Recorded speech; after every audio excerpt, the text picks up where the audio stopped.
Boa noite, companheiras e companheiros. Eu não fiz parte desse primeiro momento do grupo fundacional. A minha história pessoal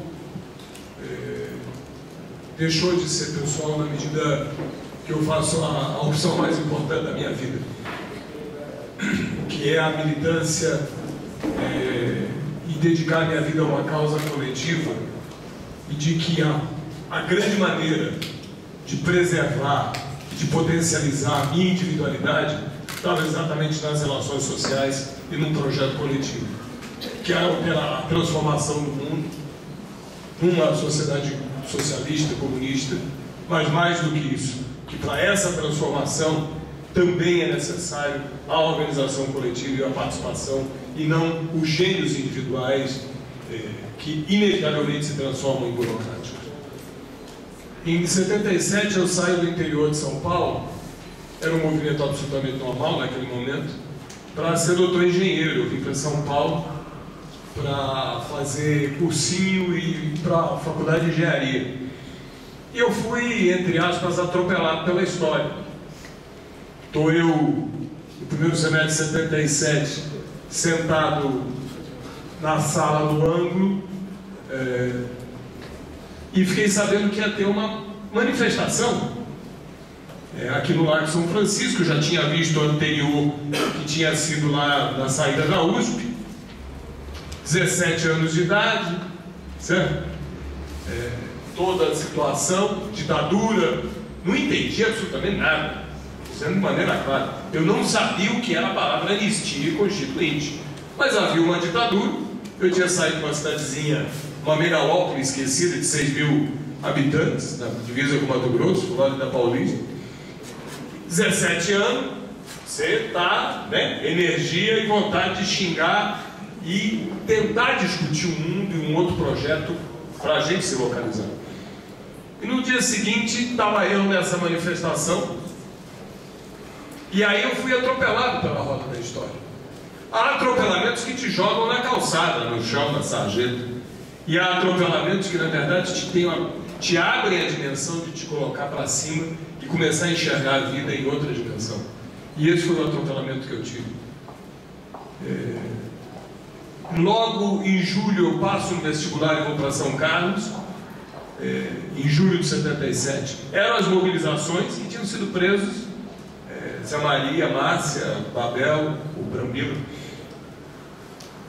E entro em São Carlos para fazer engenharia em julho, e em final de agosto, início de setembro, eu tenho a minha primeira prisão, a tentativa do terceiro N aqui na PUC, a invasão da PUC, e eu, vocês podem até achar, um chapéu de feltro, colar de índio, bata indiana, bolsa de couro, saio por São Carlos junto, depois de uma assembleia, para convocar um ato contra a repressão que tinha tido. Mancha estava aqui, tinha vindo ônibus, delegação de São Carlos a participar. E eu saí junto simplesmente com o presidente do CAASO, que era o centro acadêmico importantíssimo pela estrutura que tinha, o presidente do DCE, que era o Galvão, que era um companheiro da Liga, eu não sabia, mas a Edith, que era uma dirigente do partido, e a polícia saiu num fusquinha e fomos para a Vila Prada, exatamente a Vila Operária de São Carlos, andando de casa em casa, batendo para dizer o que tinha acontecido, as prisões, a repressão, e chamar as pessoas para uma manifestação. Para vocês terem uma ideia, no primeiro semestre, a Brambila estudava em São Carlos. Quando é preso aqui, ele tinha vindo para cá, mas ele estava estudando em São Carlos. Em São Carlos foi uma das poucas cidades que teve, naquele momento, uma manifestação de algo em torno de 4, 5 mil pessoas, 4 mil pessoas, sendo que estudante, naquele momento, se você somasse a Federal e a USP, dava 2 mil, 2 mil e pouco, veio parte da população. São Carlos tem a história do frigorífico, 68, enfrentamento do movimento operário com a polícia, coisas que nós não vamos ter tempo aqui de contar. Mas o que eu acho importante disso? Eu estou lembrando de fatos que aparentemente, digamos, são a minha vida, que vem na sequência, a prisão do N, 78, eu estava processado pela Lei de Segurança Nacional. Aí você começa a aprender de fato essa discussão, movimento operário, movimento estudantil. Nós tivemos, o Maluf era governador do estado, vai em São Carlos em 78. A gente organiza uma manifestação e nós, com aquele arrobo, que é de um lado absolutamente positivo e progressivo, e de outro fazendo um monte de coisas um pouco temerárias, para não dizer os erros que nós fomos cometendo, como parte de um aprendizado. Nós simplesmente cercamos em 78 o governador do estado, que não deixamos o homem sair. Com 1.500, 2.000 estudantes no hotel que ele se meteu, ele não tinha saída, a polícia bobeou e nós trancamos o cara com compromisso. Bom, moral da história, veio tropa de choque, repressão, e indiciaram 3 na Lei de Segurança Nacional. Eu, o Capeta, que era, bom, todo mundo em São Carlos tinha apelido, e o Ranho. Eu era o Didi Borboleta, viu? Eu sou um dos poucos casos que é o contrário, a borboleta que se transforma em lagarta. Eu queria o contrário. E foi indiciado na Lei de Segurança Nacional. Chegaram, para vocês terem uma ideia, nós estamos falando de democracia burguesa hoje, universidade ocupada. Eles foram para lá para nos prender, a Polícia Federal, indiciamento da Lei de Segurança Nacional. Sabe qual foi a saída para a gente não ser preso? Nós ficamos dentro da universidade e a polícia não entrava. Estou falando da ditadura de 1978. Não entrou na universidade para nos prender, por causa da autonomia universitária, naquele momento, com toda a condição. Interessantíssimo que é o primeiro semestre de 78, explode a greve do ABC. Evidentemente que eles receberam um telefonema dizendo: pô, larga esses bunda mole desses estudantes aí e corre aqui pro ABC. Vem a polícia, largaram nós lá e vieram embora. Bom, nós olhamos e falamos: mas o que nós vamos fazer? Bom, vamos pro ABC, né? Vamos nós atrás dele. E viemos um grupo e eu junto para a greve que tinha explodido aqui. Mas é interessantíssimo ver, e é isso que eu queria destacar, mais do que os fatos, e a minha localização e participação nesse processo, como expressão de uma participação organizada de um projeto político, de um debate. É como nós, aquilo que foi dito, como é que se pode construir uma organização como a nossa, mas mais do que isso, todo esse projeto de debate e de discussão da esquerda. Primeira conclusão, absolutamente indispensável, a luta e o movimento de massas. É algo impressionante. A gente passa, às vezes, décadas, anos, ouvindo: bom, não tem chance, não tem possibilidade, não tem, e quando as massas se movem, as contradições que estão ali, que o capital coloca, que a forma de organização social, a exploração e a opressão, e obriga os trabalhadores, o povo oprimido, os setores explorados e oprimidos a se moverem, de como isso vai arrebentar com absolutamente todos os elementos da superestrutura e vai abrir a possibilidade do novo, da construção de alternativas. E foi isso que nós vivemos naquele momento e naquele período. Por isso foi possível, porque havia um processo de movimento em curso. Segundo elemento, porque foi possível e importantíssimo. E nós estávamos no centro dos elementos centrais de debate. Não sei se vocês se tocaram. Primeiro, a origem do que hoje é o PSTU, do que foi a Convergência, a Liga Operária, teve um debate sobre a guerrilha. Imagine naquele momento. Quando eu conto sobre São Carlos, a prisão, as mobilizações aqui no primeiro semestre, no Largo São Francisco, o Toshio dizia, como se a história tivesse começado com o ABC, havia uma polêmica profunda na esquerda. Tinha ou não tinha condições de ter mobilizações fora dos muros das universidades e fora da igreja? Havia um debate sobre a correlação de forças e o que era possível no movimento. E não era qualquer debate. A imensa maioria das grandes organizações, o PC e todo, diziam que não havia condições. E não é que nós estamos tratando de algo que era absolutamente claro. É só lembrar, nós estamos em 77. Um ano antes, um ano e pouco e 2 anos antes, foi Manuel Filho e Vladimir Herzog.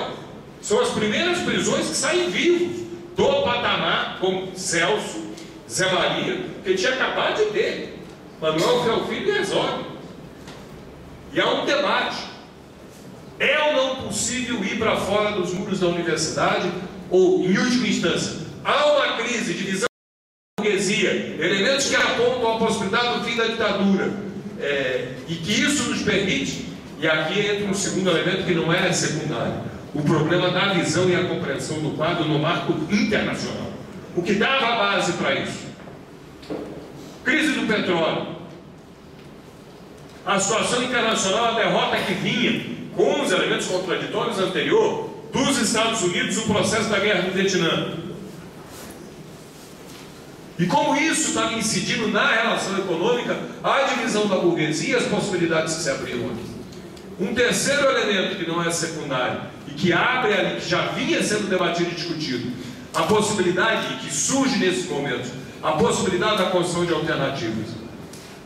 E nesse não é secundário. O surgimento do PT e da CUT não é obra de alguns. Bom, nós propusemos, vai para o Congresso, e tinha um processo, e o Lula. Aqui havia uma crise do aparato stalinista que já vem de antes, e que nos anos 70 se explode de maneira mais clara e categórica. Vem o processo da Polônia, abre uma discussão sobre o papel do stalinismo, o que é que está acontecendo, e a possibilidade de discutir um projeto de reorganização. Por que eu estou tocando tudo isso? A nossa vida militante vale a pena, porque os ciclos históricos, os processos históricos se colocam, e nós estamos vivendo novamente uma situação onde, com todas as contradições, o movimento se move. O movimento se move, é interessantíssimo. Mas é isso, porque às vezes, e a imensa maioria, aquilo que parece uma redundância absoluta que é o movimento se move, a maior parte das vezes nós passamos a escutar as pessoas dizendo que o movimento, aquilo que nós caracterizamos como as massas, os trabalhadores, os explorados e oprimidos, tentando tomar nas suas mãos o seu destino, em geral, a aparência de que não se move, e vivem nos dizendo não se move, não se move, não se move, e quando se move faz merda. Nós dizemos ao contrário, move, e quando se move, abre a possibilidade de mudar. Quer dizer que não faz merda? Não. E aqui abre dois problemas que não são secundários. Não são secundários para o nosso balanço e para a discussão da continuidade. Ao fazer o balanço, eu queria prestar uma homenagem. Nós, como organização, chegamos atrasados nesse processo. Está aqui a Ângela Berlino, tem Ivan, tem companheiros que vieram tocando esse processo do resgate do que é a história. Então, o problema da reparação, e nós não estamos discutindo dinheiro, a reparação aqui é histórica. A reparação é a reparação com o debate do que significa, do aprendizado, daqueles que deram a sua vida para que isso possa estar acontecendo. E da perspectiva, de tirar as conclusões. O problema nunca foi cometer erro, porque nós vamos cometer muito. O problema é não debruçar sobre a sua experiência e tirar as conclusões de quais são as necessidades e o que fazer. E essa é a discussão, esse é o debate. Hoje ao ver o movimento que está na rua, em que sentido? De um lado, é necessário estar junto, debater, discutir. Aqueles que se colocam no tom professoral, distante, olhando, dizendo como tinha naquele momento. Os velhos PCs e setores do stalinismo olhavam e diziam: isso aí é um bando de pequeno burguês, isso aí é a social-democracia, manobra da igreja, e o novo surgindo a partir da contradição que estava colocada, e nós tivemos a capacidade de intervir. Segundo, dentro disso, ao tirar as conclusões do passado, entrar com o debate de programa e de projeto. Esta organização não existiria hoje, como tantas que haviam naquele momento e que se arrebentaram, acabaram, porque buscaram tirar conclusões e ter estratégia, programa e projeto para o projeto de transformação social, para a construção de uma organização alternativa. E esse é o debate hoje. De um lado, intervir no processo objetivo real, que é aquilo que dá o elemento que abre a possibilidade, a perspectiva de surgir nova organização, novo programa, de potencializar as lutas, de apontar a perspectiva da transformação. Mas o segundo elemento, se meter simplesmente não basta. Muitos se meteram. Se meteram dizendo que somos do movimento, lutadores, revolucionários, e hoje estão aí nos parlamentos e nas instituições se locupletando da exploração da classe, da opressão e de tudo aquilo que significa o sistema capitalista. Isso só pode ser feito se intervir, mas debater o projeto e programa, e esse é o nosso objetivo, é para isso que nós estamos aqui. Mais uma vez eu queria prestar esta homenagem aos companheiros que vieram trazendo. Nós, hoje do PSTU, mas com a nossa história, fizemos parte disso. Quando nós colocamos elementos do que somos nós dentro desse projeto, para nada é para diminuir a importância de cada uma das organizações, porque há coisas que nós erramos e erramos feio, e o fundamental é saber estar junto no debate, na discussão, discutir de maneira séria, coerente, dura, os argumentos, buscar a verdade, a elaboração, sempre na perspectiva de intervir no movimento, de combater o capitalismo, de combater a opressão e a exploração. Essa é a nossa história, e cada um de nós aqui, de uma maneira ou de outra, com o detalhe de onde veio, de o que fez, aonde estava, as greves e mobilizações, fizemos parte disso. E é isso que nós queremos, resgatar a verdadeira história desse país, que é parte da história da humanidade lutando contra a opressão e exploração. Obrigado.